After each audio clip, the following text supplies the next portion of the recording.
ഏക ദൈവത്തിന് സ്തുതി. നാം ജീവിക്കുന്ന ലോകം പലതരത്തിലുള്ള അതിരുകളാൽ വേർതിരിക്കപ്പെട്ടതാണ്. രാജ്യം, ഭാഷ, ജാതി, മതം, വർഗം, വർണ്ണം, സാമൂഹിക സാംസ്കാരിക നിലവാരങ്ങൾ, കുടുംബ കുല മഹിമകൾ തുടങ്ങി പലതും മനുഷ്യരെ തമ്മിൽ വിഭജിക്കുന്നതിനുള്ള ഘടകങ്ങളാണ് ഇന്ന്. എന്തിനും ഏതിനും വേലി കെട്ടിത്തിരിക്കുന്നവർ. നമ്മുടേത് എന്ന ചിന്ത തന്നെ നാം പോലും അറിയാതെ അവരുടേത് എന്നൊരകലം സൃഷ്ടിക്കുന്നുണ്ട്. ഇപ്രകാരമുള്ള വേർതിരിവുകളുടെ കാലഘട്ടത്തിൽ വിശുദ്ധ മർക്കോസ് എഴുതിയ സുവിശേഷം 3-ാം അധ്യായം 31 മുതൽ 35 വരെയുള്ള വേദഭാഗത്ത് യേശു മനസ്സിലാക്കി തരുന്ന അതിരുകളില്ലാത്ത ഏവരെയും ഉൾക്കൊള്ളുന്ന സാർവത്രികമായ ദൈവരാജ്യത്തെക്കുറിച്ചുള്ള ചിന്തകൾ ഏറെ പ്രസക്തമാണ്. പുരുഷാരത്തിന് നടുവിലിരുന്ന് ഉപദേശിക്കുന്ന യേശുവിനരികിലേക്ക് വന്ന് തന്റെ അമ്മയും സഹോദരങ്ങളും തന്നെ കാണുവാൻ പുറത്തേക്ക് വിളിക്കുന്നു എന്ന് പറഞ്ഞവരോടുള്ള കർത്താവിന്റെ മറുപടിയാണ് ഇന്നത്തെ ചിന്തയ്ക്ക് ആധാരം. ദൈവത്തിന്റെ ഇഷ്ടം ചെയ്യുന്നവൻ തന്നെ എന്റെ സഹോദരനും സഹോദരിയും അമ്മയും ആകുന്നു എന്ന് പറഞ്ഞു എന്നിവിടെ രേഖപ്പെടുത്തിയിരിക്കുന്നു. കർത്താവ് ഒരിക്കലും രക്തബന്ധത്തെ തള്ളിപ്പറയുകയല്ല. ദൈവേഷ്ടത്തിന് സ്വയം ഏൽപ്പിച്ചു കൊടുത്ത തന്റെ അമ്മയാണ് പുറത്തു നിൽക്കുന്നതെന്ന് ആ മകൻ അറിയാം. രക്തബന്ധത്തെക്കാൾ ഉപരിയായുള്ള ഒരാത്മബന്ധത്തെക്കുറിച്ച് വ്യക്തമാക്കുകയാണ് യേശു ഇവിടെ. തങ്ങൾ മാത്രമാണ് ദൈവത്താൽ തിരഞ്ഞെടുക്കപ്പെട്ട ജനമെന്നും ദൈവരാജ്യം ഇസ്രായേലിന് സ്വന്തമെന്നും നിയമങ്ങൾ അനുസരിക്കുന്ന തങ്ങളാണ് ദൈവത്തിന് പ്രിയപ്പെട്ടവരെന്നും യഹൂദരല്ലാത്തവരെല്ലാം പുറജാതിക്കാരെന്നും തങ്ങൾ മാത്രമാണ് അബ്രഹാമിന്റെ വാഗ്ദത്ത സന്തതികൾ എന്നുമൊക്കെ കരുതിയിരുന്ന ഒരു കാലമായിരുന്നു അത്. എന്നാൽ യേശുവിന് ചുറ്റുമുണ്ടായിരുന്നവർ സാധാരണക്കാരായിരുന്നു. മുക്കുവർ, നികുതി പിരിവുകാർ, സമൂഹത്തിൽ പ്രാധാന്യമില്ലാത്ത സ്ത്രീകൾ, ദരിദ്രർ, അവഗണിക്കപ്പെട്ടവർ, പാപികൾ എന്ന മുദ്ര കുത്തപ്പെട്ടവർ തുടങ്ങിയ ഒരു വലിയ കൂട്ടം ആളുകൾ. യഹൂദന്റെ ദൈവരാജ്യത്തെക്കുറിച്ചുള്ള എല്ലാ മുൻവിധികളെയും പൊളിച്ചെഴുതുകയാണ് കർത്താവ് ഇവിടെ. പിതാവായ ദൈവവുമായി ഊഷ്മളമായ ഒരു ബന്ധത്തിലേക്ക് പ്രവേശിക്കുവാനുള്ള യേശുവിന്റെ വിളിയെക്കുറിച്ച് കഴിഞ്ഞ ദിവസം നാം ചിന്തിച്ചു.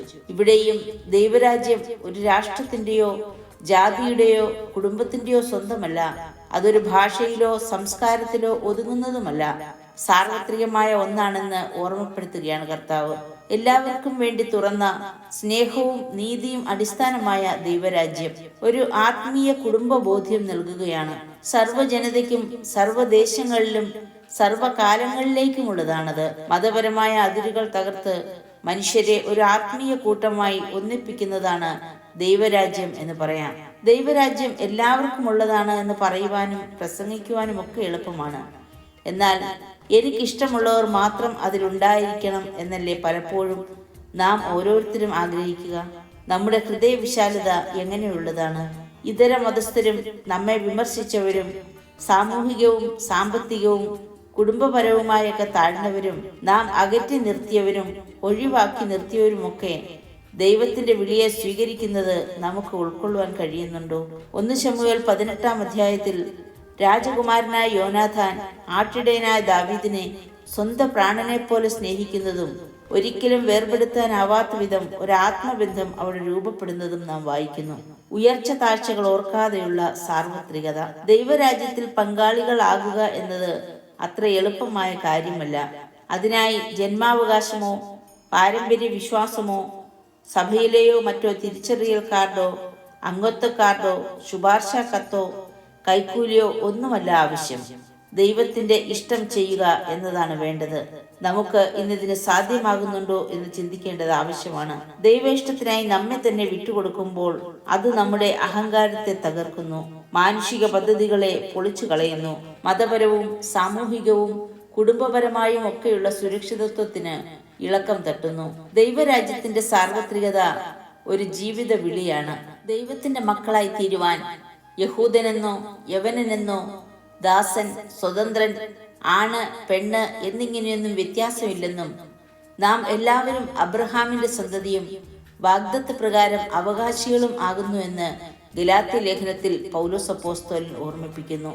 കോട്ടയത്തുള്ള നിഷയുടെ നേതൃത്വത്തിൽ നടത്തപ്പെടുന്ന സ്നേഹക്കൂടും പുനലൂർ സോമരാജന്റെ ഗാന്ധി ഭവനുമൊക്കെ ജാതി മത വർഗ വർണ്ണഭേദമില്ലാതെ നിരാലംബരായവരെ ഒന്നിച്ചു ചേർത്ത് നിർത്തുന്ന സ്ഥാപനങ്ങളാണ്. അപരന്റെ വേദനകളിൽ താങ്ങായി ചേർത്ത് നിർത്തുന്നവർ, തന്റെ ആരുമല്ലാത്തവർക്ക് കരൾ പകുത്തു നൽകുന്നവരും ബലഹീനരെ താങ്ങുന്നവരും ലാഭേച്ഛ കൂടാതെ ചേർത്ത് പിടിക്കുന്നവരുമൊക്കെ നമ്മുടെ ചുറ്റുപാടുകളിലുമുണ്ട്.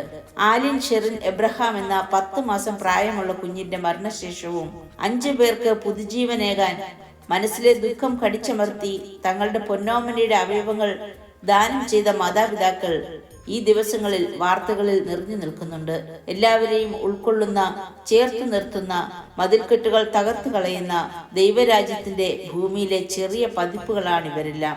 പ്രിയമുള്ളവരെ, ഇന്ന് കർത്താവ് നമ്മോടും സംസാരിക്കുകയാണ്. ദൈവരാജ്യത്തെ നമ്മുടേതായ ചട്ടക്കൂടിനുള്ളിൽ ഒതുക്കി നിർത്തുന്നവരാണോ നാം? അഹംഭാവവും ധാർഷ്ട്യവും ഒക്കെ ഉപേക്ഷിച്ച് പലവിധ വേലിക്കെട്ടുകളെ പൊളിച്ച് ജാതിമത ചിന്തകളുടെ മതിലുകളെ ഇടിച്ചു നിരത്തി പുതിയ ബോധ്യത്തോടെ മുന്നേറാൻ നമുക്ക് സാധിക്കുന്നുണ്ടോ? അതോ നമ്മുടെ മുൻവിധികൾ ദൈവരാജ്യത്തെ പരിമിതപ്പെടുത്തുന്നുവോ? വിഭാഗീയതയും മതവൈരവും ഒക്കെ കൊടുമ്പിരി കൊള്ളുന്ന ചുറ്റുപാടിൽ ഹൃദയം വിശാലമാക്കി ഏവരെയും വലിപ്പച്ചെറുപ്പമില്ലാതെ സോദരത്വേന ജീവിക്കുവാൻ നമുക്കും ഒരുങ്ങാം.